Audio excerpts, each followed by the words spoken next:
Durante años, David Ferrer ha sido un símbolo de resiliencia, un hombre pequeño con un corazón de guerrero. Nunca se rindió ni siquiera ante los oponentes más fuertes.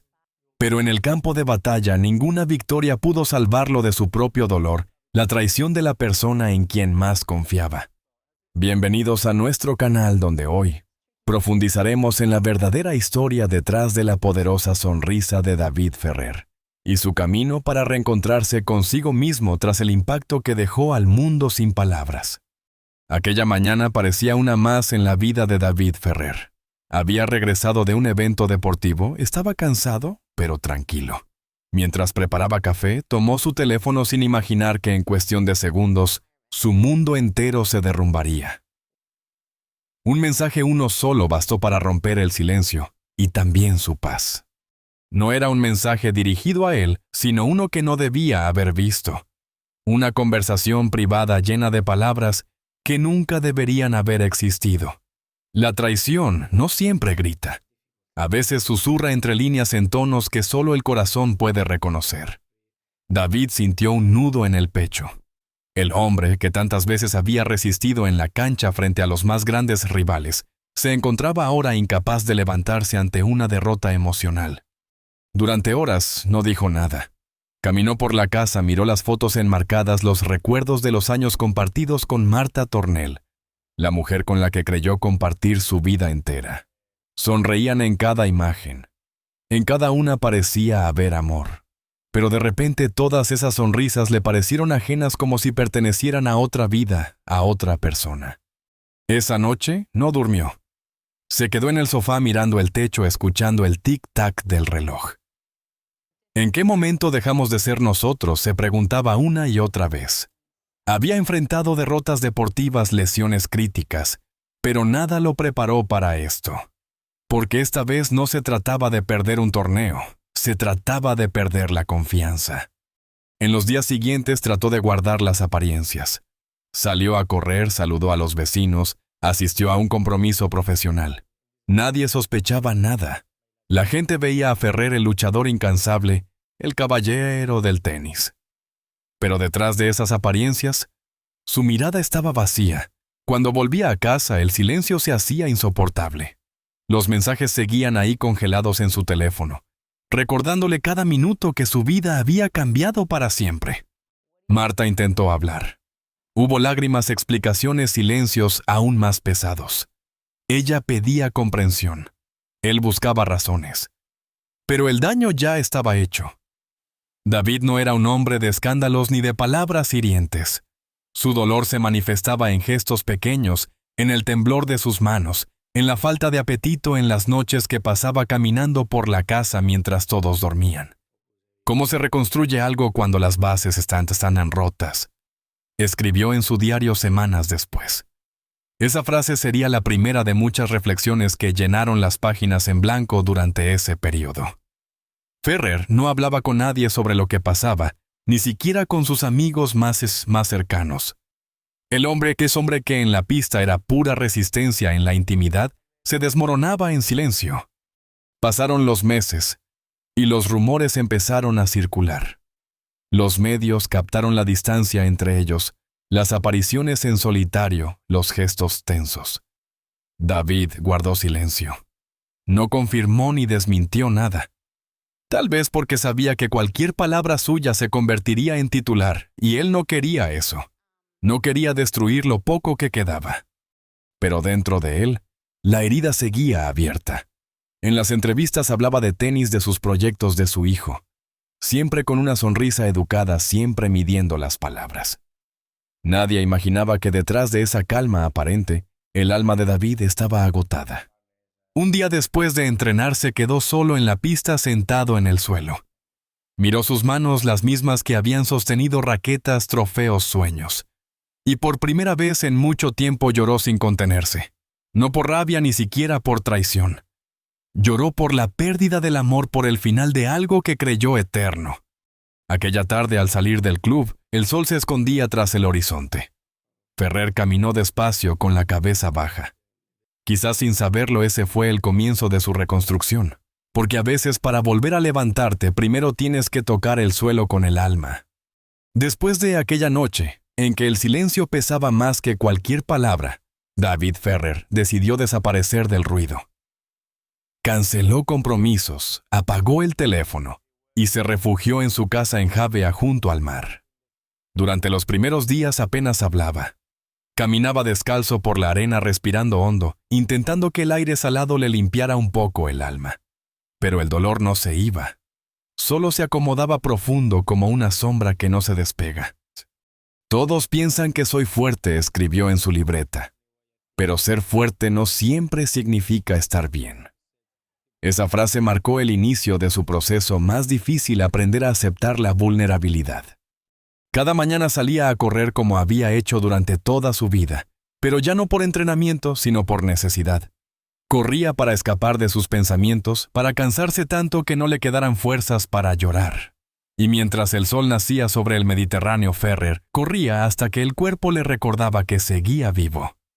Los amigos más cercanos intentaron acompañarlo, pero él se volvió esquivo. No quería compasión.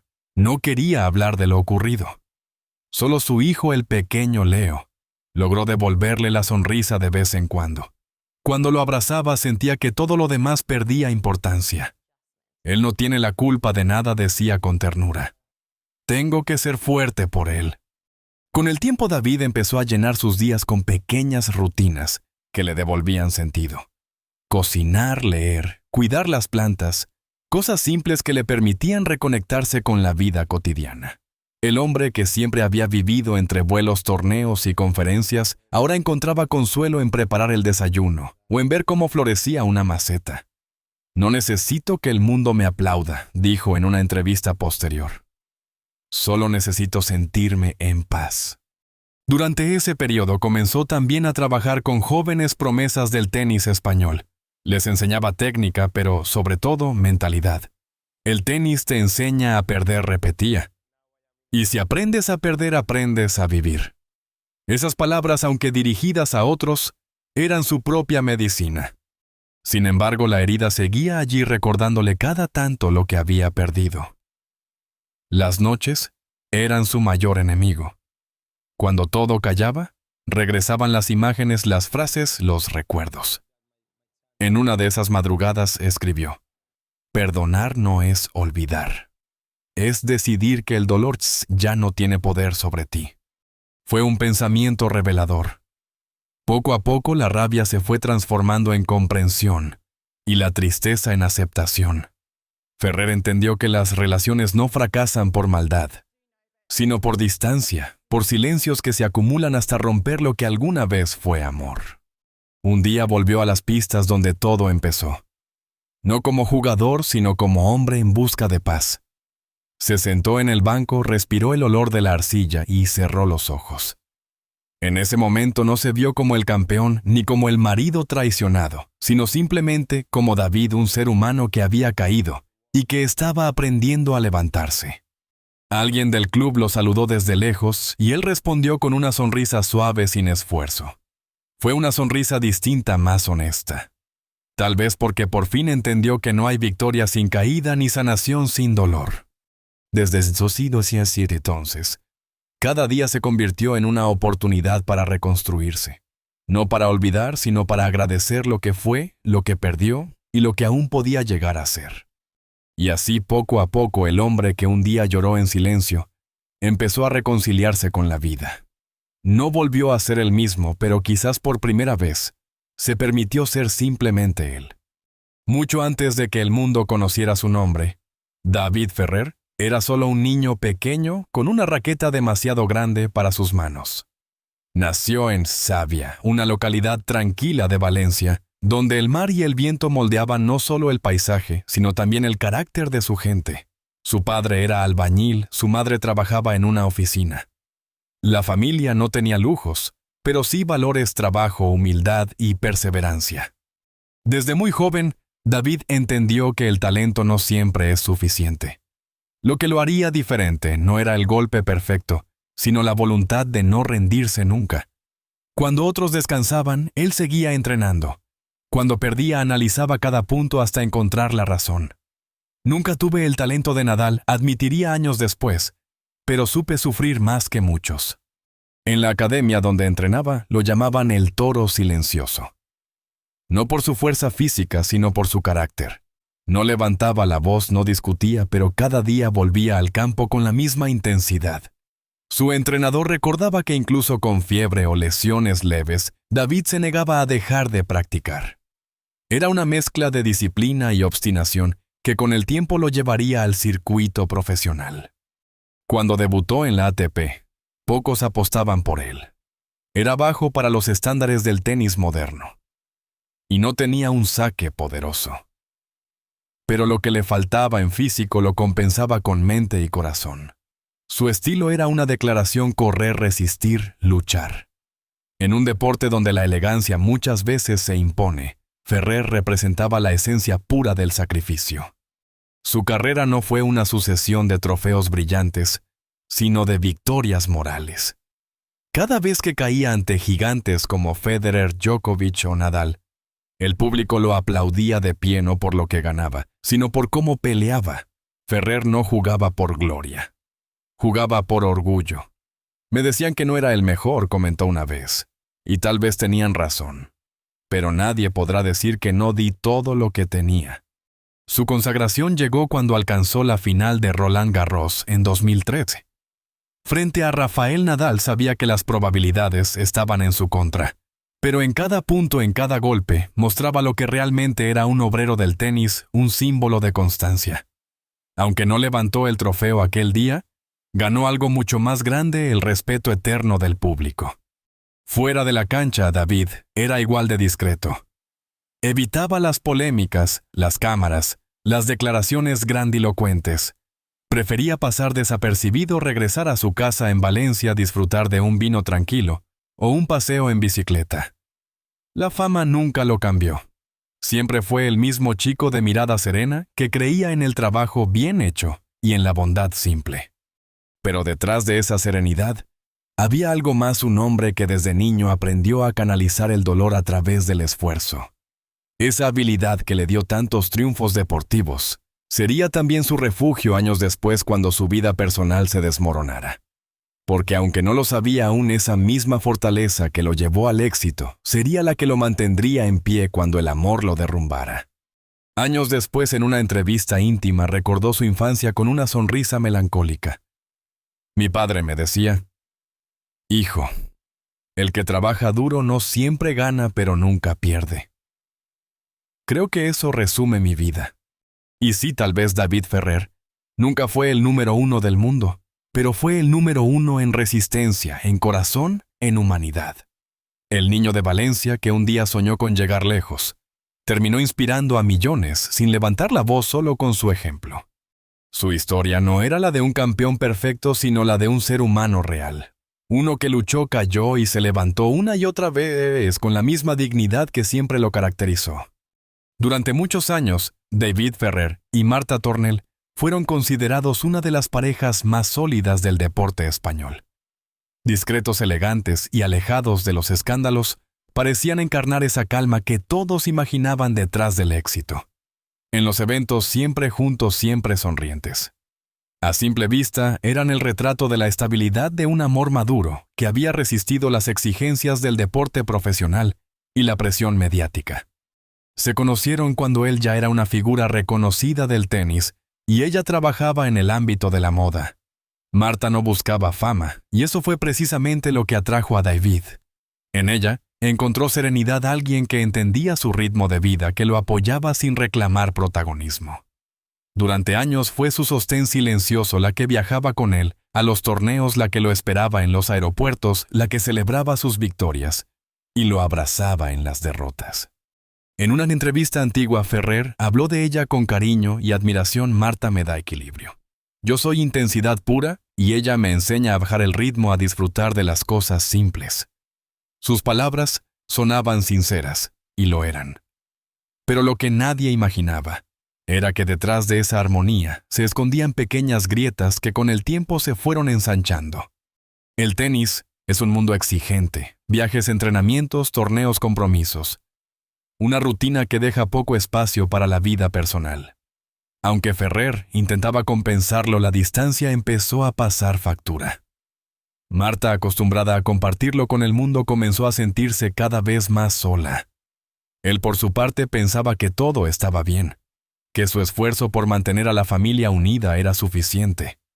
Pero el amor, igual que un partido, no se gana solo con voluntad. Se necesita comunicación, presencia y tiempo. Y ese fue el lujo que el tenis nunca le concedió. Cuando David se retiró del circuito en 2019, creyó que finalmente podría disfrutar de una vida más tranquila junto a su esposa y su hijo Leo. Imaginaba mañanas sin prisa, tardes familiares, cenas sin cámaras ni entrevistas. Pero la realidad fue distinta. La rutina que tanto había deseado se convirtió en un espejo incómodo. De repente el silencio entre ambos se hizo más notorio. Lo que antes era amor tranquilo, empezó a sentirse como distancia emocional. Nos habíamos acostumbrado a querernos en movimiento, confesaría él más tarde. Cuando paramos, ya no supimos cómo hacerlo. Marta intentaba mantener la normalidad, pero los gestos se volvieron mecánicos, las conversaciones breves, los viajes juntos cada vez más escasos. Ferrer, con su espíritu práctico, no entendía del todo lo que pasaba. Creía que eran solo etapas que el tiempo lo arreglaría. Pero el tiempo no cura cuando no hay diálogo, solo amplifica lo que se calla. Y así, sin discusiones abiertas ni dramas visibles, la pareja perfecta empezó a desmoronarse en silencio. Las miradas ya no decían lo mismo, los abrazos duraban menos. Hasta que un día lo inevitable sucedió, la verdad salió a la luz brutal y desgarradora. El amor que un día fue refugio se había convertido en herida. Después del escándalo, la opinión pública se sorprendió. Nadie podía creerlo. Él, siempre tan reservado, tan respetuoso, eligió callar. No hubo declaraciones, no hubo reproches, solo un gesto: alejarse. Porque aunque el dolor era inmenso, Ferrer sabía que algunas batallas no se ganan luchando, sino soltando. Hoy, cuando se le pregunta por su pasado, evita el resentimiento. No me arrepiento de nada, dice con serenidad. Fueron años hermosos. Solo aprendí que el amor también puede agotarse, y que cuando eso pasa hay que saber dejarlo ir con dignidad. Su voz no tiembla al decirlo. Quizás porque al final su mayor victoria no fue en la cancha, sino en la forma en que enfrentó el desamor con respeto, sin odio, con humanidad. El tiempo, ese juez silencioso que todo lo cura y todo lo revela, fue el mejor aliado de David Ferrer. Al principio, cada mañana era una batalla. Se despertaba con la misma pregunta: ¿por qué pasó? Pero con el paso de los meses, las preguntas cambiaron. Ya no buscaba culpables. Buscaba sentido. Y poco a poco entendió que no se trataba de olvidar, sino de reaprender a vivir. Dejó de lado las apariciones públicas y se refugió en su rincón favorito de Javea, frente al mar. Allí los días pasaban sin ruido, solo con el sonido del viento y las olas. No necesitaba nada más. Preparaba el desayuno para su hijo Leo, caminaba por la orilla con los pies descalzos y redescubría la calma en los pequeños detalles que antes pasaban desapercibidos.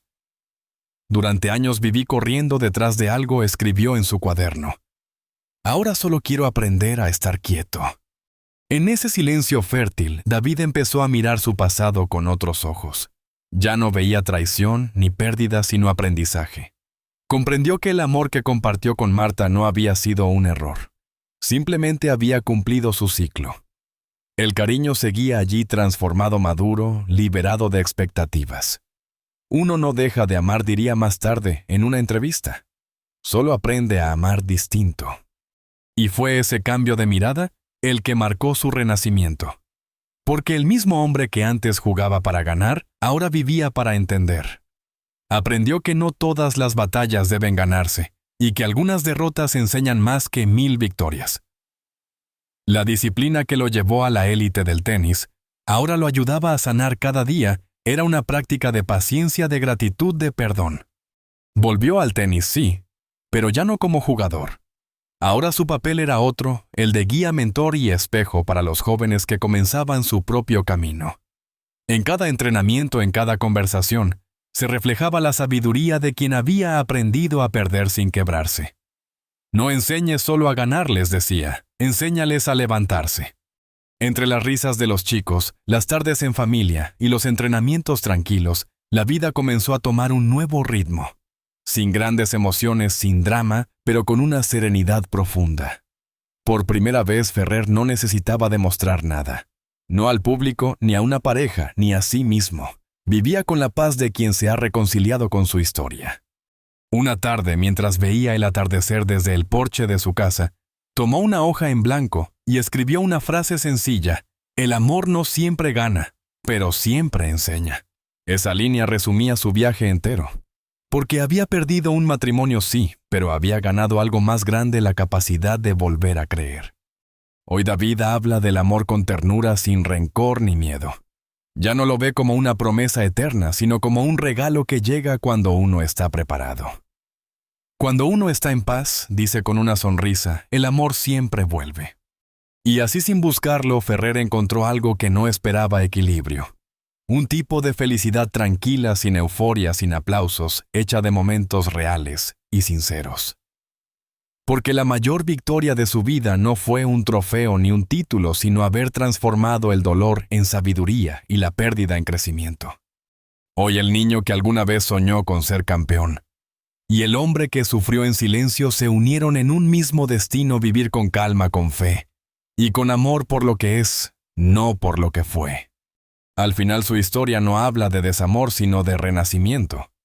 Porque aunque la vida le quitó muchas cosas, también le enseñó algo que ningún partido podría darle: que la verdadera grandeza no está en ganar, sino en seguir creyendo cuando ya no queda nada.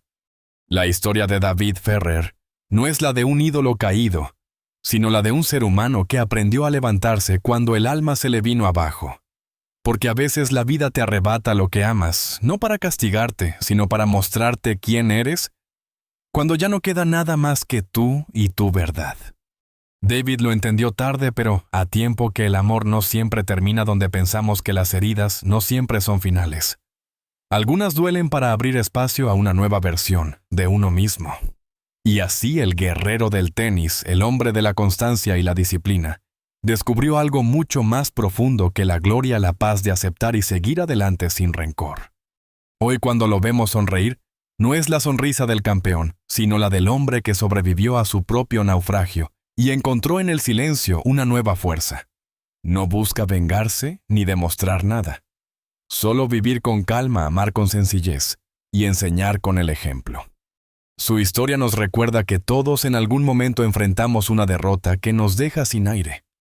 Pero ahí, justo ahí, cuando el dolor parece insuperable, comienza la reconstrucción. Porque el corazón humano tiene una capacidad infinita, la de volver a creer incluso después de haberse roto. Quizás tú también has pasado por una traición, una pérdida, un adiós que no pediste. Y quizás hoy, como David, te preguntas si volverás a sentir lo mismo. La respuesta es sí. El amor siempre vuelve distinto, más sabio, más sereno. Porque no hay edad ni herida que impida volver a empezar cuando decides hacerlo desde la verdad. Gracias por acompañarnos en este viaje por la vida de un hombre que demostró que la verdadera victoria, no gana con trofeos, sino con el alma. Si esta historia te conmovió, si te recordó algo de ti mismo, o simplemente te hizo reflexionar, suscríbete a nuestro canal, comparte este video y sigue con nosotros para descubrir más relatos reales humanos, llenos de esperanza y de vida. Nos vemos en el próximo capítulo, donde una nueva historia te recordará que incluso en la caída siempre hay luz al final del camino.